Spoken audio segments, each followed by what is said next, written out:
Hey guys, we're going to be checking out a custom kernel for the Nexus 5 today, and this one's called Elemental Kernel. Now, I've been running this for a while and I've been really impressed with it, so I thought I'd share this with you guys. You can see I'm running the very latest version in this video. It's 0.24, at least that's the very latest version as of me making this video.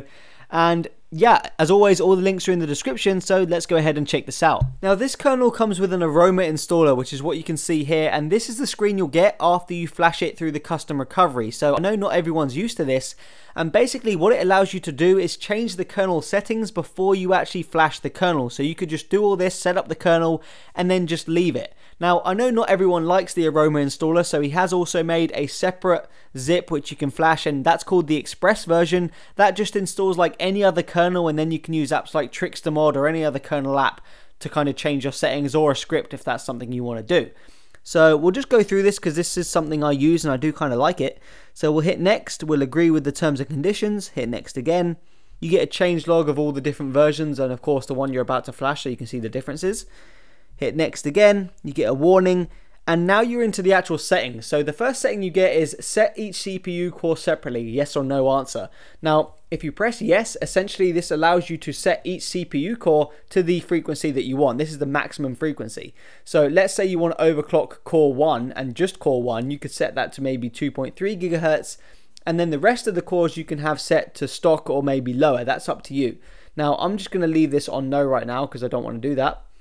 Hit next, and it allows you to, well, the next option is to set the maximum CPU frequency, and you can overclock it all the way up to 2.9 gigahertz. I wouldn't recommend that. I don't think many devices could actually take that number, and of course you can underclock it if that's something you want to do. I'm going to leave it on stock again.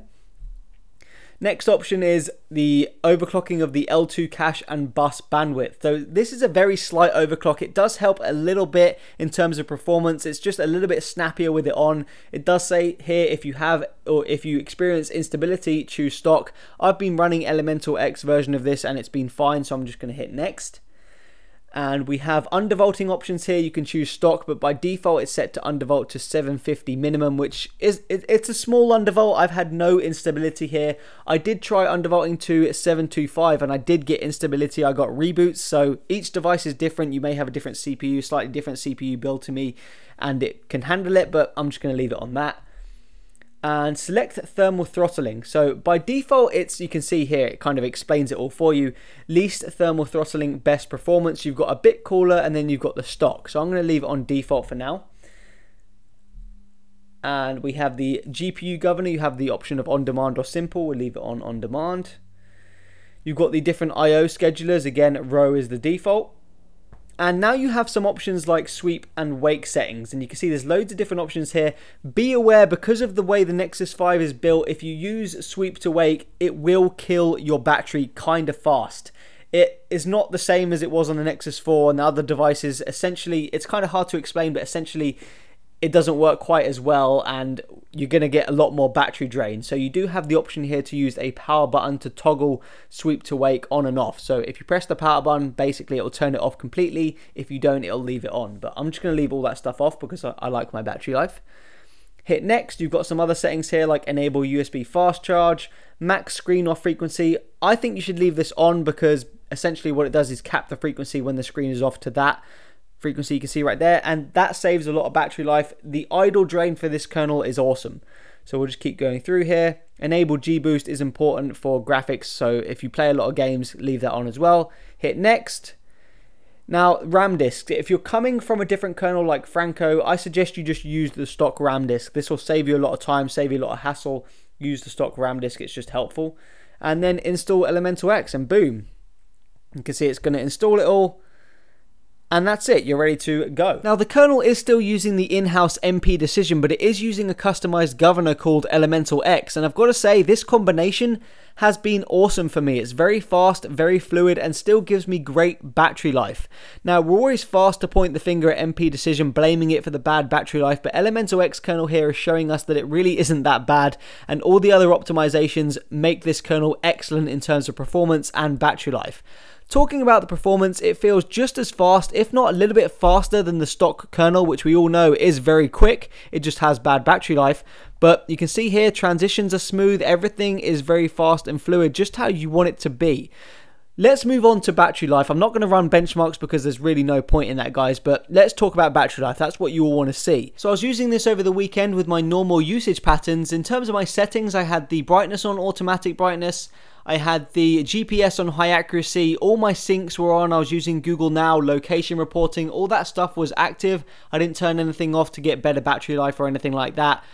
And in terms of Wi-Fi or 3G, I'd say I use 60% Wi-Fi, 40% 3G. So obviously it drains faster on 3G. So if you're on 3G all day, you might expect a little bit worse battery life. And yeah, you can see my results right here. So I had 15 hours, 41 minutes, 11 seconds, but I still had 33% left. And I took that screenshot at 10 past 1 in the morning. So it clearly lasted me all day and I had a lot left.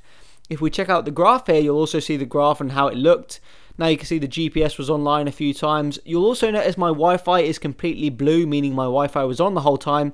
This is kind of annoying because let's say I'm in the house with my Wi-Fi connected and I leave the house, I get in the car and drive away. My Wi-Fi is still on, but it's not connected anymore. I'm now connected to 3G, but this graph will show it as blue. So you'll have to trust me that I was on 3G some of the time, about 40% of the time is what I'd say. In terms of screen on time, I had pretty much exactly 3 hours of screen on time. And for me, I think that's really impressive battery life. 3 hours of screen on time and standby time of 15 hours, 41 minutes, and I still had 33% left. So let's say I use the same usage pattern of how I was using my device. I know that's completely hypothetical, but that 33% should probably last me about another 7 hours of complete time and another, I don't know, an hour and 40 minutes of screen on time, something around those numbers. I know that's completely hypothetical, but that's just kind of a guesstimate. But I've been really impressed with the battery life. I think it's absolutely excellent, especially coupled with the performance. It's excellent in games and all that sort of stuff. So I definitely recommend giving it a try if you haven't yet. Peace out.